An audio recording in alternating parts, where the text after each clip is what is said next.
All right, well, let's move on to our next guest here.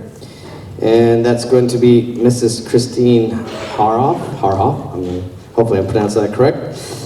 Kristine Harhoef has been ministering to actively aborting mothers for over a decade. Her family's ministry first began on the sidewalks outside various abortion clinics, and later branched out to the pre-abort support groups where actively aborting mothers post before their abortions.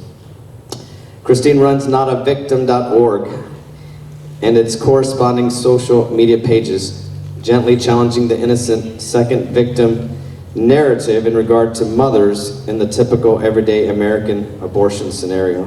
Not a Victim's goal is to seek to end abortion in Texas by first clearing up the myths that float around about actively aborting mothers, and second by calling on legislators to pass bills of complete abortion abolition with no exceptions. Kristine lives in Houston, is happily married, and is a homeschool mom of 8. Amen. Yeah. Amen. All right, so let's welcome Mrs. Kristine Harhoef.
I think we're good.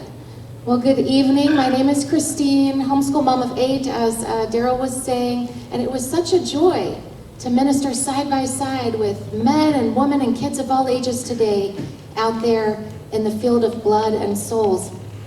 So Daryl asked me to talk specifically about aborting women and what they're like and what they're thinking before they choose to kill a baby by abortion. So the title of my talk is what I thought I knew about actively aborting mothers before I actually got to know actively aborting mamas. And so to start off, I want to show you a little bit of our history, because I need you to know a couple of things before we get into all this controversial stuff that we talk about in pro-life and abolition circles. This is our history. This was the first sign that we took to the biggest Planned Parenthood in the world. It was that flimsy poster board, but we thought if we just love these women, that they'll come pouring out of the Planned Parenthood, choosing life and choosing adoption. Our next sign that we held out at the clinics was, "We'll adopt your baby." And we thought, yet again, if we hold a sign like that, how the mothers would come pouring out, by the dozens to have us adopt their little ones instead of killing those babies. We had these little blessing bags, and in them we put little stuffed animals for the babies, and we put little crocheted baby hats and baby booties and a what to expect when expecting book. Because we love these women and we wanted to equip them as they chose life to be good mommies to their little ones. And we had baby showers. And this mom actually, as she was opening her gifts from our church, she started holding her belly every 14 minutes, and I started watching the clock. I was like, what is she making those faces for? And she went into labor in our baby shower, so we had to cancel the rest of it and pack her up and send her to the hospital. And baby showers, and this mom came to, we had a baby shower for her as she chose life, and she came to another mom's baby shower, also wanting to encourage her on the path of being a good mommy and being a good parent. And we've done baby showers as far away as the Philippines, working with local missionaries there, and the UK. So we've had a number of saves over the years. But I want you to know, and I want you to hear from me how I know actively aborting moms. So we've done many years as well, kind of what we did today, where we set up signs out at our local state university. And we got to talk to the students. who were pre-abortive, because at the time 1 in 3 going by that signage and coming to talk to us was going to statistically kill a baby by the age of 45. And we would get post-abortive women and we'd listen to their stories.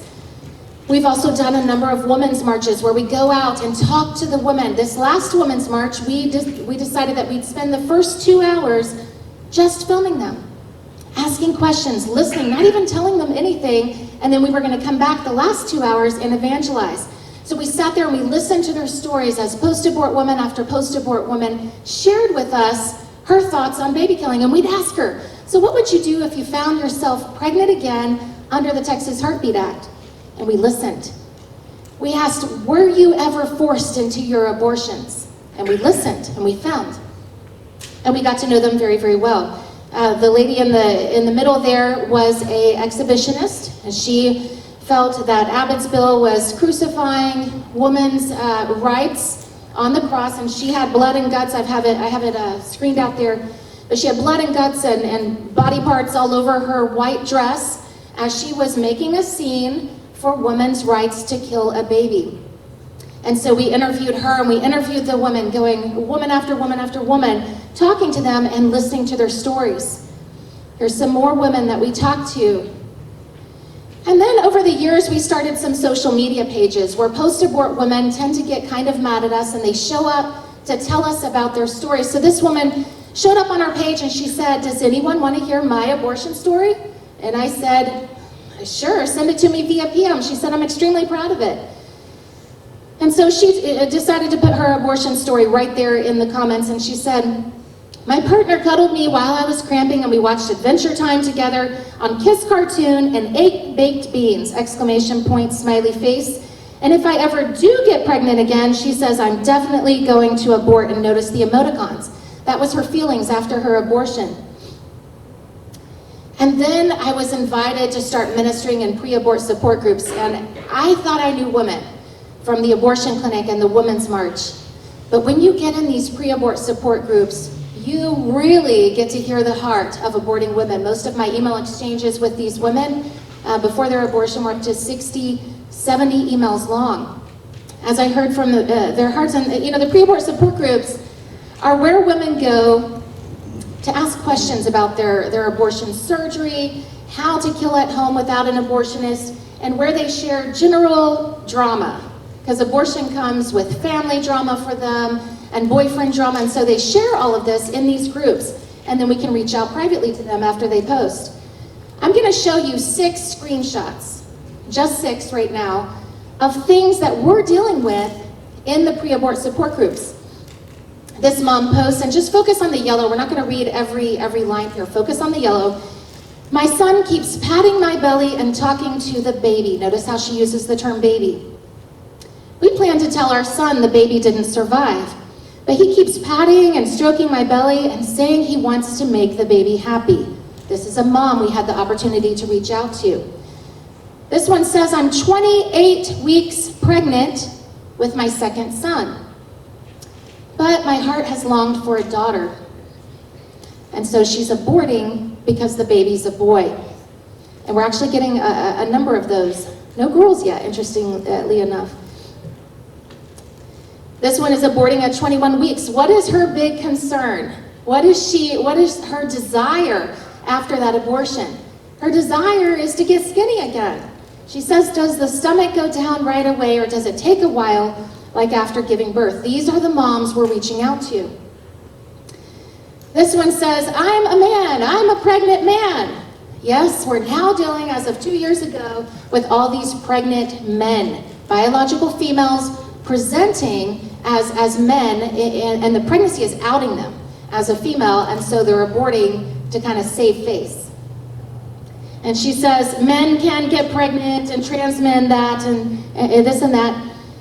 This one says, and this is another thing that is very common, I didn't have to go digging, for hours to get the worst screenshots to show you. This is common stuff that we're dealing with in the pre-abort support groups.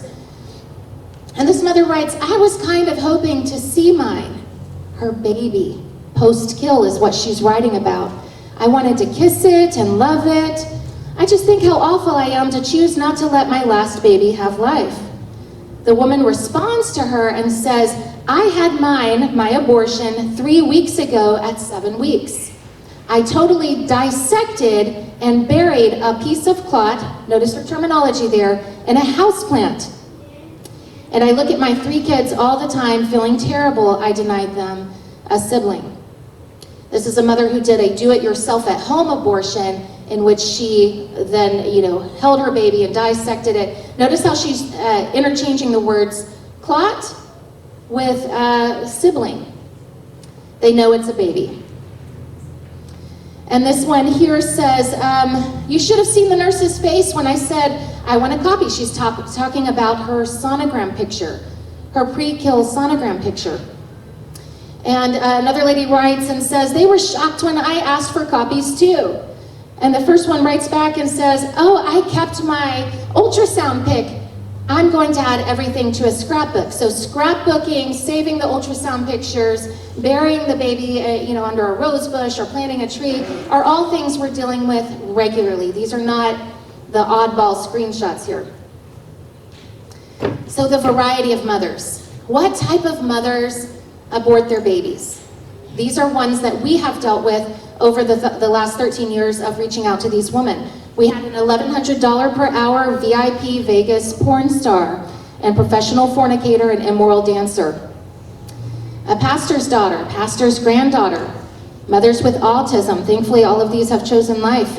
Several victims of violent rapes, including by strangers outside of places like skating rinks.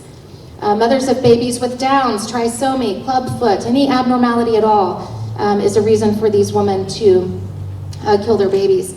We had a mother with stage 4 cancer who found out she was pregnant at 13 weeks, right after her cancer diagnosis. Lots and lots of schoolgirls who are sneaking out of algebra class in Texas. They're using a judicial bypass to go right around the law, and they leave their government schools, sometimes with school employees, to go to the abortion clinic and kill, while mom and dad think that they're in algebra or English. We've had foster kid mothers, housewives caught in their adultery by their pregnancy, sometimes by somebody of a different race or ethnicity. Party girls who had participated in literal games of fornication. A mother who was taken to the clinic by a pastor. Various mothers with natural triplets trying to kill just 1 or 2. We had a practicing witch from a family of practicing witches and Satanists. That mother killed all 3 of her babies, and she will join us in her repentance at our church and in our home in May or June. A surrogate mother who was under contract to kill. A surfer girl from a family of surfers who said we could adopt it or she would kill it, her words. Dancers who didn't want to get fat. Athletes who didn't want to get fat. Lesbians who hetero-fornicated on the side. Pregnant men, as I showed you before. And this is a really common one. Mothers with 1 or more other children who were child terrorists in the home. Their description. Their children were out of control. They were tearing up the whole house, and they felt like they literally just couldn't have another one. So why am I showing you this picture slideshow? The reason I'm showing you all of these pictures and telling you kind of our history in reaching out to these mothers is I need you to know 2 things. When you see all of the baby showers and you see the blessing bags and you see us reaching out to these hard-hearted women, I need you to know, first of all, we love these women. Because I'm about to get into some really controversial stuff. And one of the things that people critique me on is they say, oh, well, you just hate women. No, we love these women and we care about these women. And secondly, I need you to know, I know these women. You know, some people, they're missionaries to the Indians or to Papua New Guinea, and those are their people. My people are these women. This is who God has placed on my heart to reach out to, and I know them very, very well. So 15 things I thought I knew about actively aborting moms until I actually got to know them. Number 1, I thought the mothers just didn't know it was a baby. And we have a card on the back table there from John Barrows, who ministers full-time outside of an Orlando abortion clinic. And he said he has never once in all the years of being out there day after day after day after day talked to any mother who didn't know it was a baby. And that is my experience as well. Sometimes they interchange those terms. Fetus, oh, I just can't raise a child, and they bounce back and forth. But they do know it's a baby. Just like this mother who was walking into the clinic and Christians reached out to her and said, please have mercy on your baby. And she said, oh, I've already named my baby after a demon, is what she told the people on the sidewalk there. Yes, she had given her baby the name of a demon she pulled up online before she was killing that child. Number two, something I thought before I got to actively know these women, is that the mothers just didn't know it was killing. And this is something that the pro-life movement tells us, that they just don't know what they're doing. And ladies and gentlemen, they not only know that they're killing a baby, but they act like it. Like this woman who went after the Christians, offering her help and hope and all the love in the world, and she went after them with a baseball bat in response. Number three, the thing that I thought, that I knew about the mothers was that if the mothers just knew that adoption is an option, and if there were Christians, enough Christians to adopt, the mothers would never kill. And we've been ministering for 13 years. We used to go every week to the clinic and then come home and reach out to them in the pre-abort support groups. We've had 2 mothers choose adoption. One wrote and connected with a family, and then decided late term, she decided, yeah, it's easier to just kill. And so after she established that relationship with these adoptive parents, she turned on them and did a late term abortion. The other one chose our family to adopt her baby and then sadly miscarried. So adoption, these mothers will say, is the answer to parenting, but it's not the answer to pregnancy for them. And so we've had, it should be an option to adopt a baby. It's certainly a preferable option to killing that child. The mothers just simply aren't going for it. So this mother writes, and that's a sarcastic font, you misspelled, put it up for adoption. So she's mocking us. And she says, yeah, I would just kill it. Number 4, the thing I thought I knew about aborting mothers is that the mothers just needed a hug, a compassionate ear, a shoulder to cry on, and material assistance. And we just needed to love the mothers and never judge. And sometimes the mothers do need a hug and a compassionate ear and a shoulder to cry on, but we have to make sure our compassion is where compassion is truly due. You know, we don't show compassion to someone about to kill a little baby any more than we would show compassion to a man who's professed intention to go and rape someone. That's unbiblical compassion. But we can have compassion toward women if they show up and they have hyperemesis, they're throwing up 10 times a day, perhaps they're the victim of domestic violence. Those are biblically appropriate times to express compassion, but we need to be careful what we're nodding our head to and giving her comfort over. We don't comfort women when they say, I just have to kill a baby. And the Bible says in John 7:24 to judge with righteous judgment. The Bible never tells us to never judge, it's telling us how to judge. Such as this woman who showed up at the abortion clinic and she had St. Paul Catholic School written on the back of her SUV. And so what did this woman need for us to do? She didn't need us to stand on the sidewalk and pretend like we didn't see anything there. She needed us to acknowledge biblically that here we have a professing Christian, here we have a professing pro-lifer, but this woman's heart is not right with the Lord. And when we acknowledge that and we judge with righteous judgment, then we can reach out to them with the holy law of God and gospel. Number 5, I used to believe when we got started that the mothers were all lied to. They simply are not as lied to as we might think and as we have been led to believe. If they're lied to about anything, it's about the morality of abortion. That's where Planned Parenthood does lie to the women, when they tell them that it is morally okay to kill their baby to solve their problems.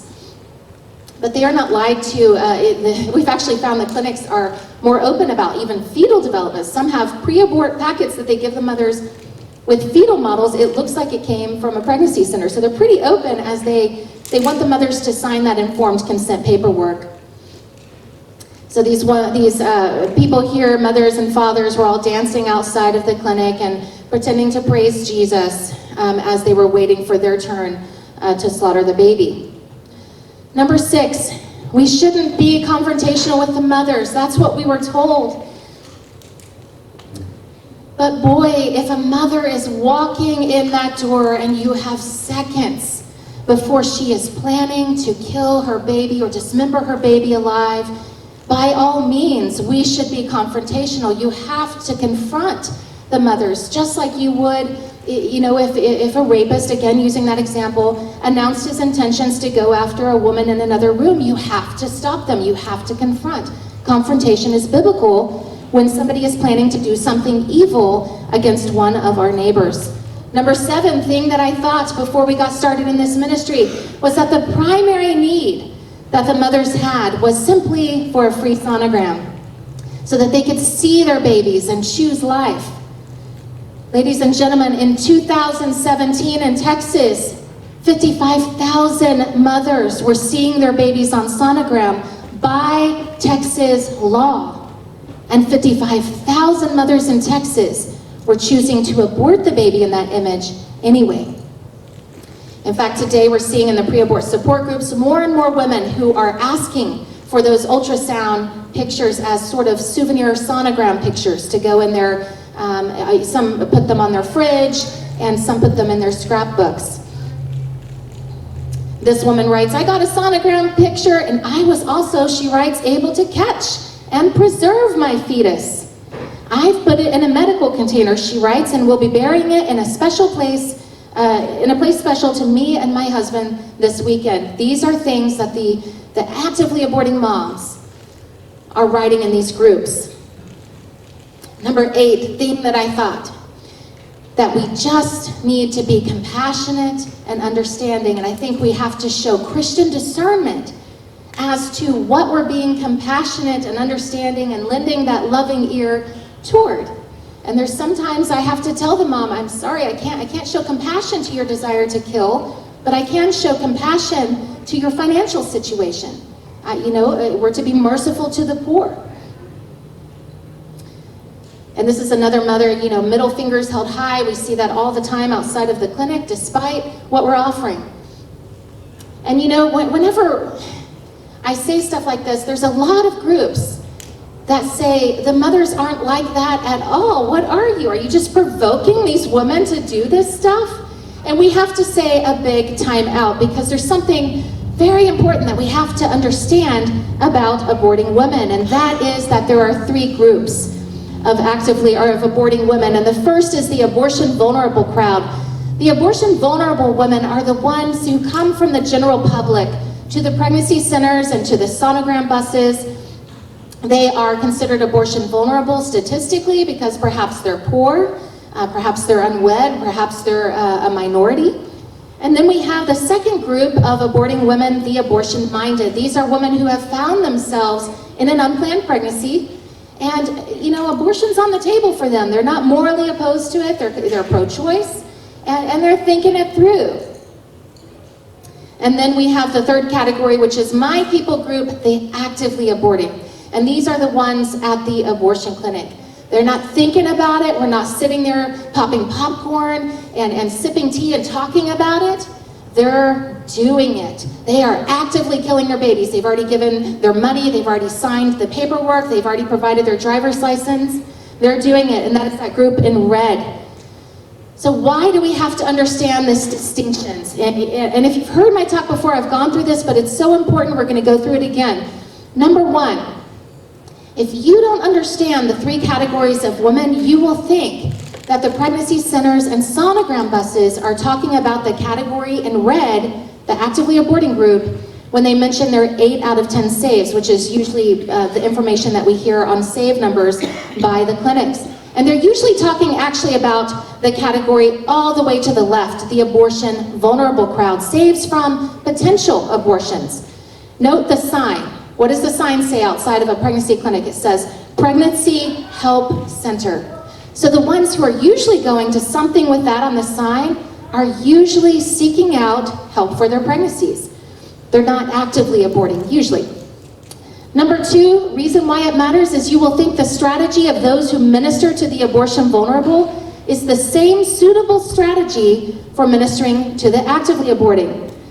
Number 3, you'll wonder why those who minister to the category of the mothers in red, the actively aborting, don't report the same number of saves like those who minister to the abortion vulnerable. It is very hard to get a save out of the abortion clinic. Why? Because by the time the mothers have made that appointment and by the time they've arrived at the clinic, they have seared their conscience to be able to even get to that point in their appointment. Number 4, you will mistakenly think that when there is a save by someone ministering to the abortion vulnerable, that was a save from an actively aborting mother. Number 5, you will listen to those who minister to the abortion vulnerable category. Pregnancy centers like CareNet and Heartbeat International and Human Coalition, Save the Storks, as an authority for ministry to the people group in red, the actively aborting, instead of ministering to those who are actually ministering to the actively aborting. Number 6, you will think a save from the abortion vulnerable category is one less definite save from babies put to death in America. Number 7, you and your church will fund the abortion vulnerable ministries and ignore the ministries that are ministering to the actively aborting. Number 8, you will think that we're winning. After all, if you believe that aborting mothers are going through our pregnancy centers and sonobuses and 8 out of 10 are definitely choosing life, then that does indeed sound like we're winning and like we have a successful strategy. Number 9, because you think we're winning with our current strategy, you'll write a check to just the pregnancy centers and ignore funding these great groups like Free the States, Abolish Abortion Texas, some of these other groups like that are putting forth abolition legislation. Number 10, you'll see no need for godly laws of abortion abolition that would subject the mothers to prosecution going forward. Remember, laws don't work backwards. We're not talking about rounding up all post-abortive women. I don't want that for my post-abortive friends, but we're talking about going forward, and you'll think that we don't need to criminalize abortion because, well, we're saving 8 out of 10 babies, right? Why fix something that ain't broke? So we have to understand these various categories. It's so important to understanding what's going on with the mothers. There's overlap. You have to understand that there's overlap. The mothers shift categories at times. And at some point, most in the pro-life movement will see mothers from all 3 categories, but they'll be predominantly ministering to either the abortion vulnerable or actively aborting. And by the way, I put together this information with my pregnancy center friends. I put them all in a Facebook group and we talked to try to figure out what's going on between the various ministries. Number 9, back to my list of things we thought we knew about aborting women. That we should never raise our voices from the sidewalk and should never use amplification, lest we sound like we're yelling at the mothers. Ladies and gentlemen, is there not some things out there on earth befitting of yelling, right? Of raising our voice. Let me just show you, this is one of our killing places in Houston. It's a 7-story, just monstrosity of a building. And we only have seconds from when those mothers leave their cars to the time they get to that clinic. So we have to raise our voices at times, and we have to call out to the woman as they sit in the waiting room and hope that they can hear us. Why? Because a baby's about to be dismembered alive. And if we believe it's murder, we need to act like it and do everything possible. Number 10, we thought we should only silently pray and hold very mild, unoffensive signage, like pray to end abortion. And we should never use graphic images, because that might make the post-abort mothers feel bad. And I have friends that hold pray to end abortion signs, and I'm not knocking that, I'm just kind of talking this through a bit with us here today. I think that there's a more effective signage strategy there than calling upon the general public who are made up of the unrighteous, and Scripture tells us God does not hear the prayers of the unrighteous. So therefore, I think that there's a better strategy than calling upon the public to pray. We can call upon Christians and we can pray on the way there. We can pray as we're opening our mouths for those without a voice. Regarding graphic images, you know, it is good and healthy. It's a sign of a good and healthy and functioning conscience to feel ashamed and to feel bad when doing shameful and bad things. such as killing a baby by abortion, to try to preserve that mother from feeling bad, I think that's the wrong goal there. We need the mothers to feel bad so that we can tell them of a great Savior who came to die in the place of sinners, who turned from their sin and turned to Christ. Such as this woman came, she was a sergeant in the army, and she said to us on the sidewalk there, she said, "We kill people, that's what we do." She needed that graphic imagery so we could help awaken her conscience in that situation.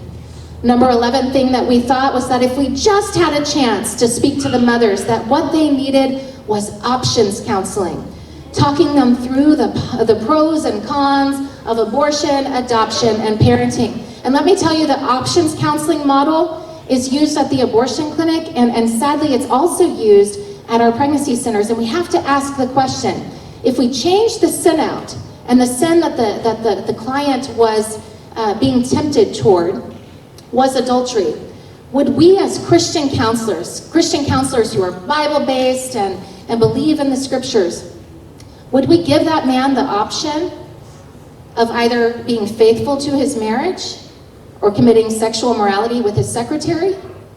Of course not, right? So I believe Christians should refrain and turn from options counseling and tell these mothers instead that it should not be an option to kill their babies, but that we want to love them and encourage them in doing what's right, in parenting or choosing adoption in rare circumstances. And you can see this woman here whose feet were quick to shed innocent blood. She was literally running into the clinic. Number 12 thing that we thought, that the mothers come out of the post-abort door really, really regretting their abortions. And we know that's not true because, well, we say some mothers regret their abortions. Those are usually the ones that we hear from. But 50% of aborting mothers so did not regret their abortion in any significant sort of way that 50% go back to kill baby number 2. So we get all sorts of things at the post-abort doors. I know some of you who sidewalk counsel also get. We get middle fingers, we get V for victory, we get dancing if they can do it after surgery. And we get women who throw things at us. How many of you have had a pre-abortive or post-abortive woman just hurl something at you? Hot coffee, cold water. We've had a sweet little homeschool mom with her children had a bucket of human feces thrown at her with the words, "I hope you get Hep C." And then this woman was throwing a piece of metal at the Christians there. Number 13, things that we thought that we don't need to fight abortion by passing legislation that would ever get the mothers in trouble for violating the law because they're all being forced into it by their parents or boyfriends. That's something that we thought going into this ministry. We thought the mothers are the second victims of the abortion. Here's what we learned. The baby, and only the baby, is the victim in the typical, everyday, normal abortion. What we're dealing with here in the US in the normal abortion is a woman who are driving to the clinic. They are ignoring the help of sidewalk counselors, refusing to call 911 for help with a forced abortion. They're walking in the door, they're signing the informed consent paperwork, giving permission to the abortionist to have at their child. They're paying their hundreds or thousands that they've managed to come up with. They climb on the table, they position their bodies, they swallow the pills. No one's forcing them down their throat. And if they were forcing them down their throat, they could spit them out. In contrast, in the mothers in China under one-child policy, they have told stories of armed guards coming to their door and kicking their door down and coming after these women while they were hiding and running to the mountains, kicking and screaming and doing everything they had in them to protect their babies. That is a forced abortion, and that is a true mother victim, and it is out of respect for women like that we've got to stop saying everybody in the US, all these women are innocent victims when they're really willfully and willingly, with full knowledge and consent, murdering their babies. Number 14, we thought we need laws that stop the abortionist, not the mothers. Let me show you what the mothers do when we just go after the abortionist in our pro-life legislation. This mother writes in the group, she says, "I've self-estimated myself to be somewhere along 20 weeks.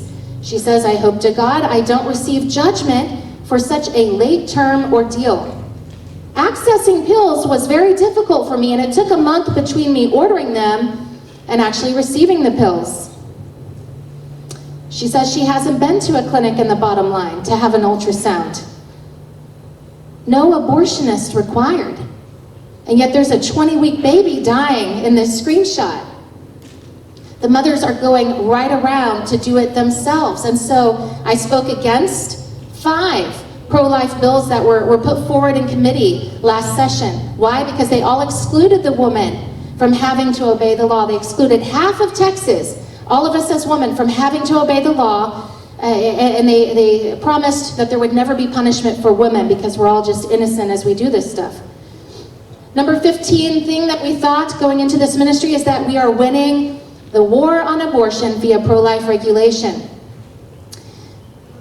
So years ago, Texas changed the law from saying you could kill a baby from 24 weeks under, and they moved the date to 20 weeks and under. Do you know what women do when you pass a law that says you can only kill babies 20 weeks and under? That's when they do it. They just move their appointment up a little bit. It saves no babies. With the Texas Heartbeat Act, we're seeing the mothers, and now there's this rush to kill spirit that we're seeing in these groups where they're like, they want to hurry and get it done. They're state hopping and they're ordering the pills online. So whatever our side, the anti-abortion side, and the pro-lifers put forward to regulate abortion as healthcare, the mothers just work within the law to continue killing. This lady showed up at our abortion clinic, Houston Women's Clinic, right after the heartbeat bill was passed into law, and she said, whoa, whoa, whoa, whoa, whoa. As she saw all the cars were pouring in, she said, what's going on here? They can't do that, that's illegal. And I said, ma'am, they're just killing under 6 weeks now. And so she had showed up to see the abortion clinic shut down, and what she was seeing was abortion was flourishing in spite of the Texas Heartbeat Act. So in closing, 14 tips for reaching mothers at the killing places. Number 1, take away the surface excuses. When you ask her, what's the number 1 reason you're planning to kill your baby today? They're going to give you things like finances, oh, my boyfriend just broke up with me. Address that and get those things out of the way as we can help them and serve them, so that number 2, we can get to the root sin issues. Abortion is a sin issue. Matthew says that murder stems from the heart. Number 3, do everything possible to encourage and equip the mothers toward being a good mommy. And that's what we were doing with our little blessing bags as they would choose life. Giving them resources, parenting books, etc. to help them be a good mommy. Number 4, evangelize the escorts, but recognize their job is to be a distraction. Clinic escorts want you talking to them and not the mothers. So pay attention. You can just tell them as you're talking, and when a mother pulls up, tell them, excuse me just a minute, and talk to the mother. You only have seconds with her. Don't let them be a demonic distraction. Number 5, plead for the babies using the scriptures. I tell the mamas, your baby, Psalm 127, is a gift from God. Psalm 139, fearfully and wonderfully made. Genesis 1, your baby's made in God's image. And I tell them, I've been sent as an older lady to teach you in the spirit of Titus 2 to love your baby and to love your husband, to be sexually pure before marriage. Number 6, use the law of God. And the way we do that is so that we don't come off as a jerk to these women, is we simply ask them, what do you think about the 6th commandment, thou shalt not murder, when it comes to the abortion debate? And I just kind of keep it neutral like that as we start talking through the situation, and then we shift it toward her personal situation. Number 7, be timely about your gospel presentation. We want the law to have its effect on the woman. And we also need to understand what gospel she believes. Many women are killing based on the idea that Jesus died for our sin, God forgives, therefore I'm killing, and I'll just go to church on Sunday, or I'll go to Mass. And we've got to correct their theology there and their gospel, their false gospel message. Number 8, use the abortion apologetics from thingsyouSayToUs.com on the back table there with the little cards. Number 9, be confrontational, be direct, say the hard things with these women. But it does help with women to use a winsome tone. Women are particularly sensitive if they feel like they're being totally yelled at. You can raise your voice, without yelling, harshly at the woman, although there's times for that as well. Sometimes they need a firm rebuke. Number 10, be careful of promising them the moon. Keep your word, stay within your means. I hate to hear this at the clinic. We will provide for your baby for the rest of your life. Unless you're meaning to adopt that baby. I've had moms turn around and say, oh, but your sidewalk counselor told me that they were going to pay, and it's been 8 years since she chose life, and now they're wanting us to pay for, private school. That's beyond our means, and yet we've been found to be a liar if we're promising her that. So be careful with our words out there and what we're promising. Number 11, try going solo or with just one friend and no signs. I like signs. I use graphic signs, and when we have a large group, that's a great strategy. But we've had a particularly interesting response when we go just as husband and wife and just a mic. And we're very approachable like that, and they come out and talk to us a little bit more. So you can vary your strategy and see what works for you. Number 12, spread out and reach the mothers before they get to the clinic. If you have 30 people at the clinic, look at the intersections where they're coming from. At our clinic in Houston, you can spread out, and there's all sorts of intersections where they're turning from, and they get stopped at a 1-minute stoplight. That's a good time to get a 1-minute message out. Number 13, present as someone safe to approach. If you go out there and you're wearing all black and you're on a big bullhorn and you've got all these graphic signs, some of that's good. I'm pro graphics, but it can make the woman feel scared. They post in the groups sometimes, and they're scared of protesters. So present, dress nicely, dress in a way so that they can come to you. And let's see, 14, if you have people who are just holding signs and they're willing to do more, and you have a big group out there, perhaps lean the signs against a tree or a fence and set up a group on the sidewalk to start writing the mothers privately in the pre-abort support groups. And that's how you can double or triple your impact while you're on the sidewalk. There's a lot of dead time, no pun intended, on the sidewalk there when we're ministering, and that's a way we can really redeem the time. Tips for reaching mothers in the pre-abort support groups. Realize, first of all, you really can't mess this up. She's already killing her baby, so don't be so intimidated by the process. You're already as low as you can get in this situation, so pray for the Lord to help you and get in there. Number 2, get tough. They're going to talk about, I'm going to blend up my baby in a blender, I'm going to name the baby after you, and then abort it anyway. And they're going to say all this nasty stuff to get you riled up. Be tough.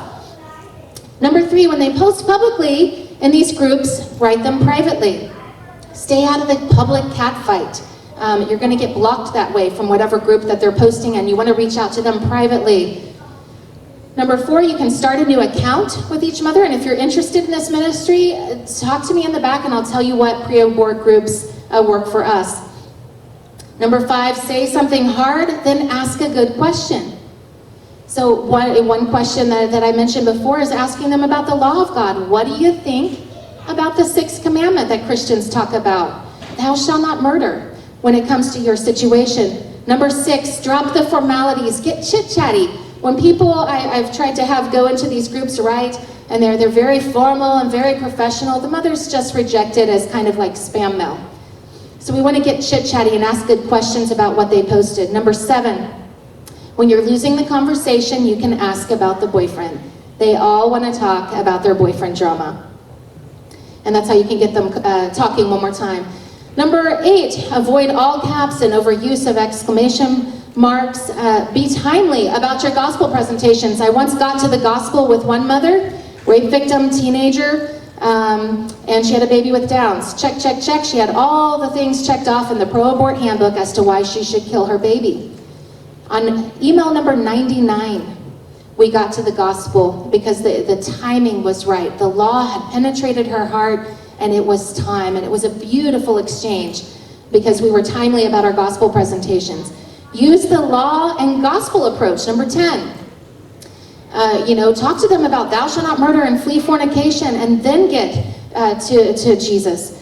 Number 11, find out what her religious background is and correct her false gospel. This is so important with American mothers. They hold to a gospel. You got to find out what it is and then correct it. Are they Catholic? Find out where they're going wrong. Are they, just ask them good questions. Number 12, when you've lost her and she's acting like biblical swine. I had a mother of triplets. I could not break her. I could not get her to soften. I asked her to put the boyfriend on. I said, I cannot talk to you anymore. Put your boyfriend on, and she did. And her boyfriend chose life for those babies, and then he went into battle for those triplets to save their lives. The boyfriends, the men in these women's life, have a lot of influence over the woman. So sometimes switch gears and go after the men. So in closing, 2 ways we should respond to the abortion holocaust: evangelize the mothers using the holy law of God and the gospel, the law of God, which is a tutor to Jesus Christ, and work together as the church universal toward godly laws that will restrain the sin of the mothers and completely tell them, no, you may not kill your babies without exception here, so that we can love on them appropriately. Amen? Amen. Brother Darrell.